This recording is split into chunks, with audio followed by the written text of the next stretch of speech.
Hello friends, welcome to our channel Kids Moral Story. So today we are going to tell you the story of Mangla and the Humming Wheel. Mangla was a very hard-working young man. In his village he was known for this. His father had left him very little money when he died. But due to his hard work, Mangla had turned that small amount into quite a fortune. As a result, he owned 4 brackets and was able to afford 4 servants. Mangla bought a very large plot of land which he plowed well. In the time that the land yielded rich crops which added to his wealth. Now, however, his success did not go to his head. Mangla was just a noble and always tried to help everyone. He lived with his widowed mother, means only with her mother, and his only other relative was a sister who was already married. As can be expected, Mangla's mother was keen to get her son married too. But the problem was to find a girl who was as hard-working as he was. One day, Mangla was going to visit his sister. On his way in a neighboring village, he happened to pass a house where he heard a woman say to her husband, "You say I am unhappy, dear, but how can I be unhappy when I have such a hard-working daughter who can spin even sears of cotton every day?" Since Mangla knew the couple at once, slowed down to hear more. "Now I guess you cannot be unhappy, dear," agreed the husband. "Certainly not with the daughter like that. The man who will marry our daughter will be happy to have such a wife."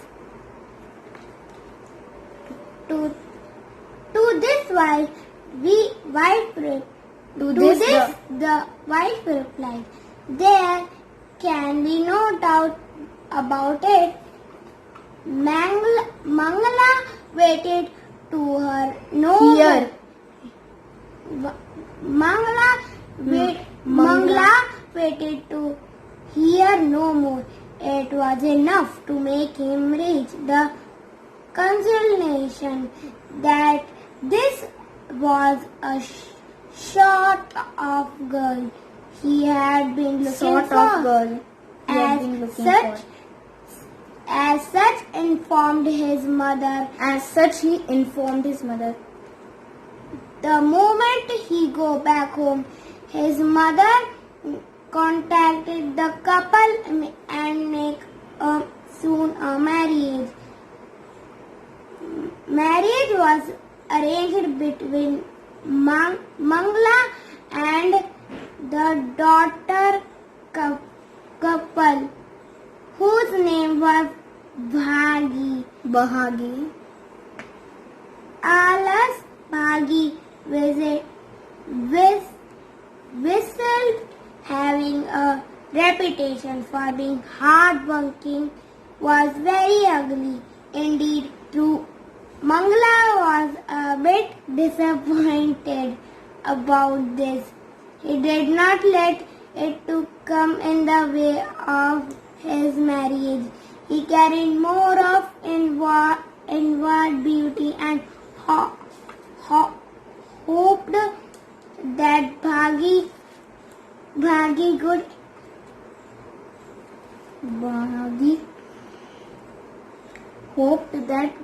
Bahagi Bahagi's good qualities would make up for what she lacked in a physical beauty.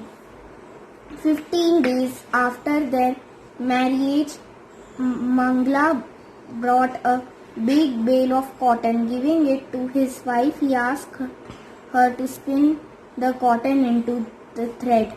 But how can I spin the cotton into thread, dear? Said Bahagi at once. I need my humming wheel to spin. Please go to my home and ask my mother to give you my humming wheel. As per her request, Mangla went to his mother-in-law at once. He requested her to let him have her daughter's humming wheel. Bahagi's mother understood what her daughter meant to say. She understood her daughter meant to trick her husband.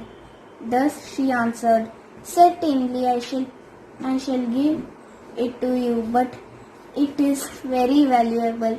You must look after it carefully." "But why don't you stay tonight and leave tomorrow with the wheel?" Mangla decided to accept the invitation. He stayed for the night.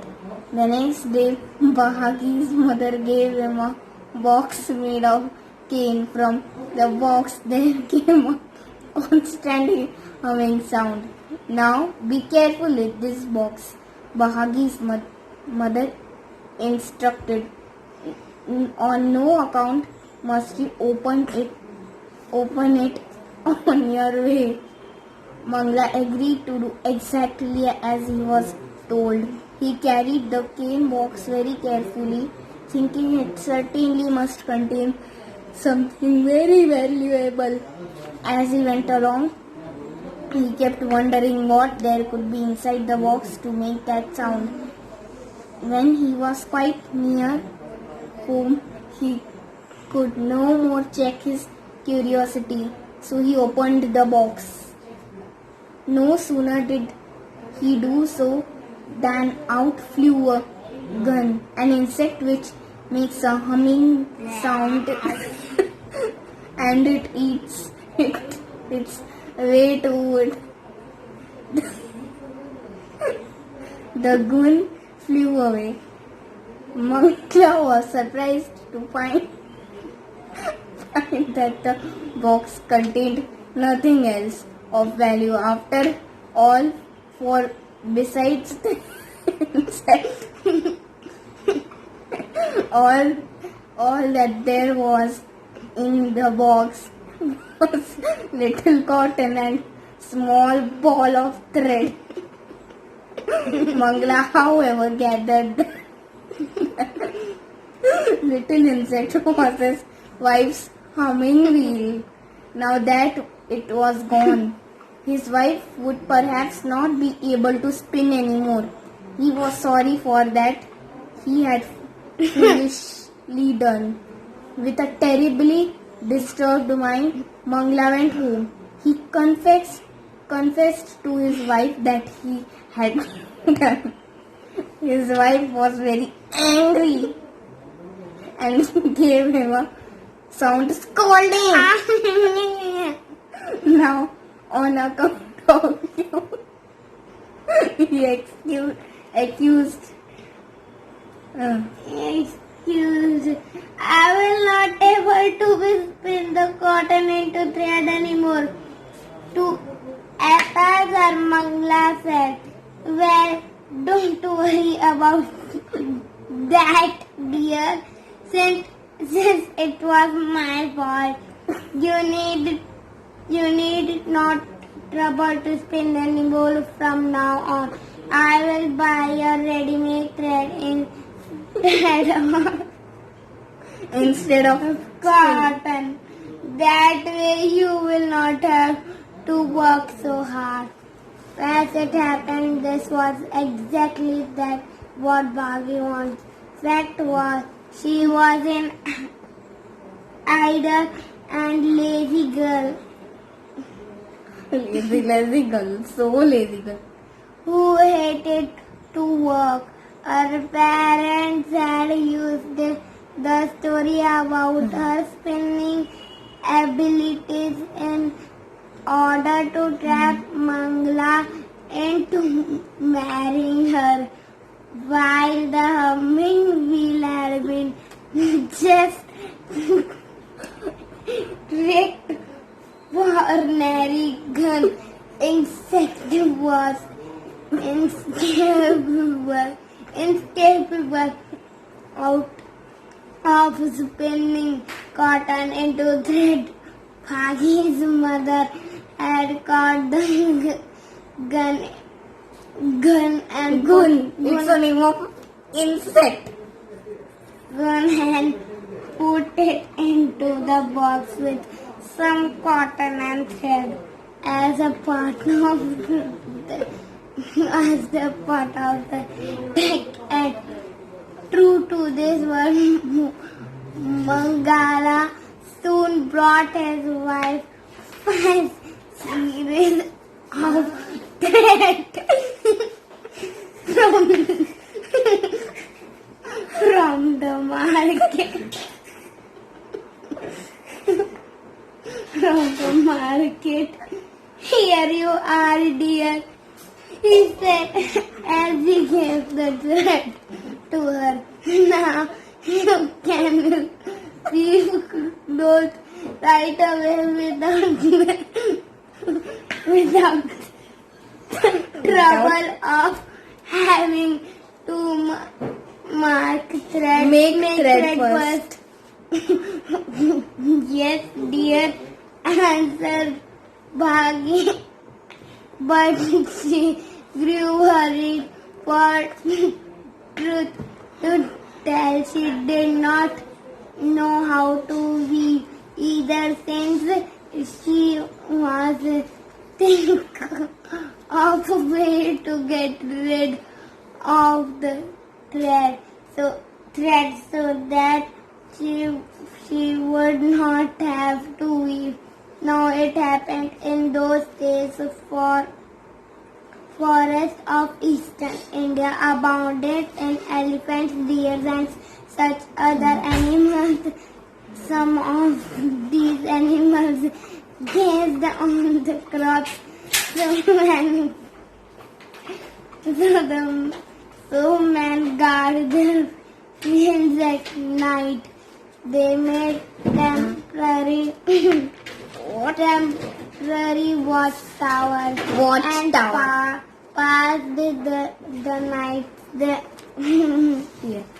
One day, all Mangla's servants absented themselves from duty, so that night Mangla had to go to his field to guard his crops himself. Since Bhagi knew of this, she decided that here was a chance to play trick on her husband. At the same time, get rid of the 5 seals of threads. In the afternoon, unknown to her husband, Bhagi collected a good number of snail shells with these.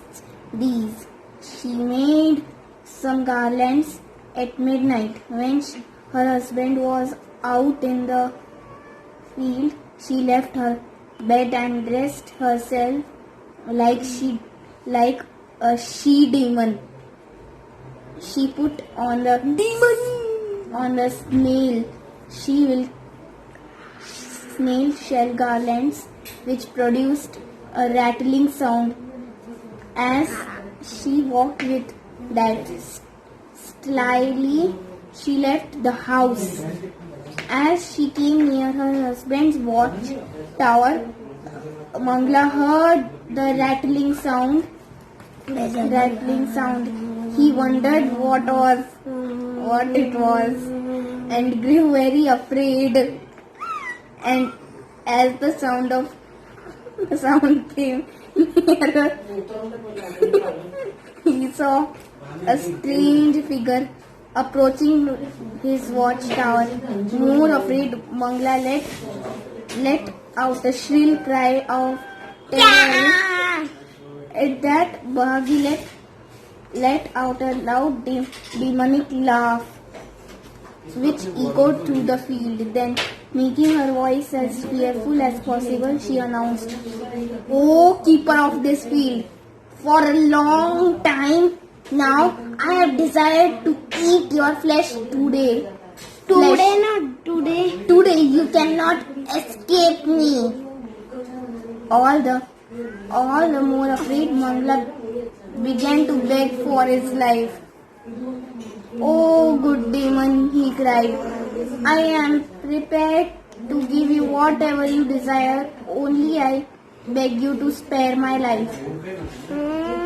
With another roar of laughter and voice more fearful, Bahagi said, Do not try to play tricks with me, man. What better food can you offer me than human flesh? What other kinds of food would you like to have? Asked Mangla. Can you give me some thread to eat? Asked Bahagi. Greatly relieved, Mangla answered. I can.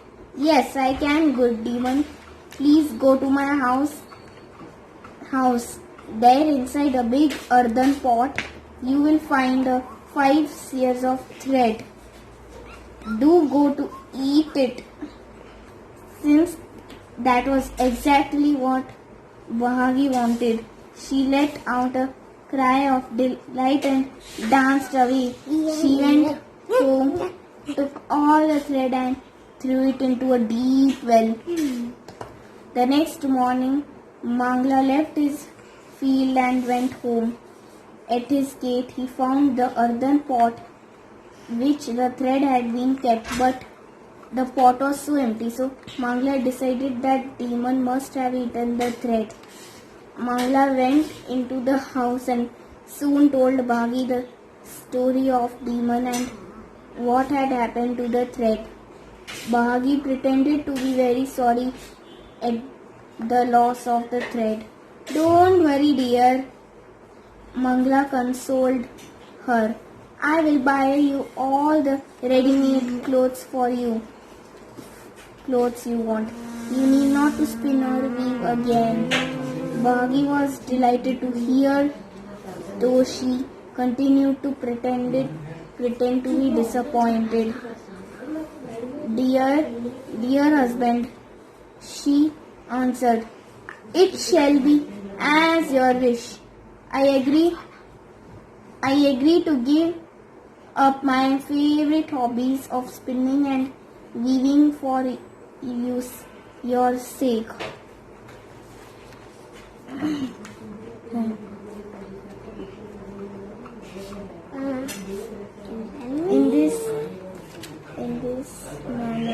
In this manner, Bhagi continued to play tricks on her husband for the next 2 years in order to avoid doing from any work. However, at last, the time came when she was caught out. One day, Bhagi had quarreled with the neighbor. Mangla overheard the woman say during the argument between the two.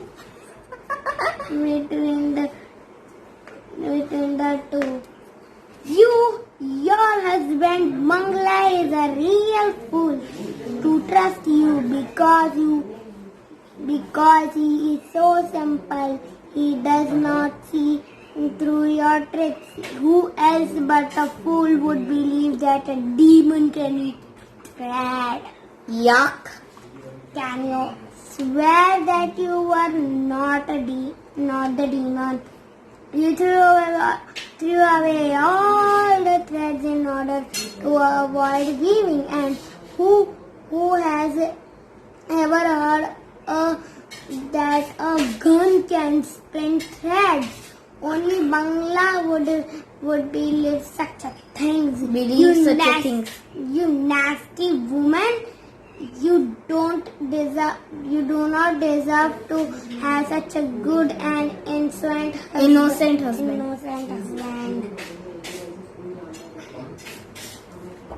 Hearing all this, Mangla at last began to see the light grew suspicious and decided to put Bhagi to the test. The next day, he brought another 5 series of thread. Series of thread. Series of thread. He said to his wife, "Dear wife, I have brought this thread now. Go ahead and weave Weave it into cloth. Weave it into cloth." "But dear husband," said Bhagi, "in excuse, I am afraid if you keep this thread in the house, the demon will come again and demand it." To that Mangla answered firmly, "Well, dear, if demon should come again, I promise to stop buying thread in future. But I want you to weave this thread into a cloth." And he walked away, ending the matter. Not knowing what to do, the following day Bhagi left over for her mother's home. She told her mother everything. "Well, that in case," decided her mother.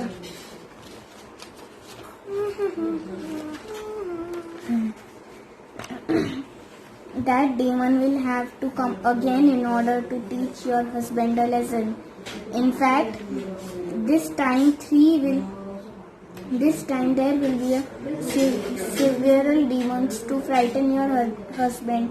So let us prepare. Bhagi's mother went off and collected a number of her friends. They made many garlands of snail shells and got ready to dress themselves as a demons. Then steadily they all turned to Mangla's home as evening fell. It happened that day Mangla's servants were all absent once again. So Mangla had to go and look after his field at night.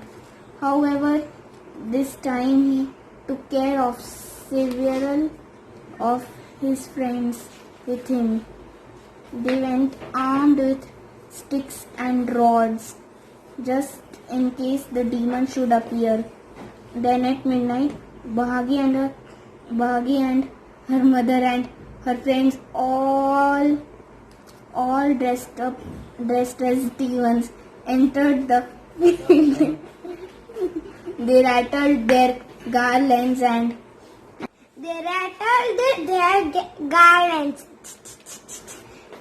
in loud voice threatened to eat Mangla. But this time, instead of being afraid, Mangla and his friends at once descended on the group with their sticks and rods.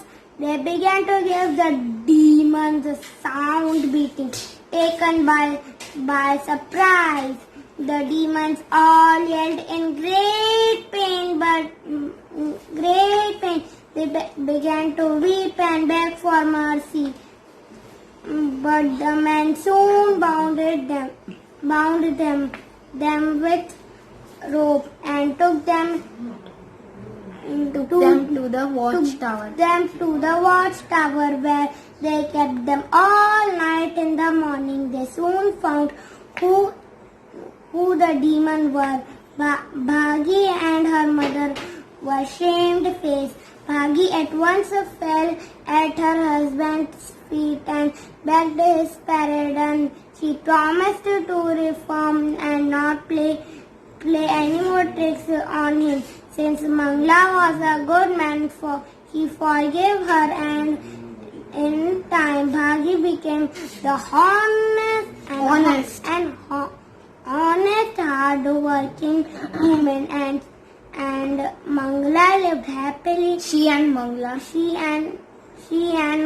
lived. Bhagi and Mangla lived happily together from then on. Tomorrow story will be the two brothers. So in this story, you need to subscribe to our channel. So friends, write in comments. Name the man who was hard working and good. So, what is the meaning of fortune? The meaning of fortune is a large amount of money. What the example of fortune is, I have fortune. I have fortune. What is the meaning of demon? The meaning of demon is an even. The first sentence of demon is meaning of demon is an evil spirit. Second is a person who does something very well with energy and angry way. So friends, the sentence of demon is the Mahabharata which you had watched. Duryodhan, his category was like demon. So friends, subscribe to our channel, Hit the notification bell. and press the like button. Bye.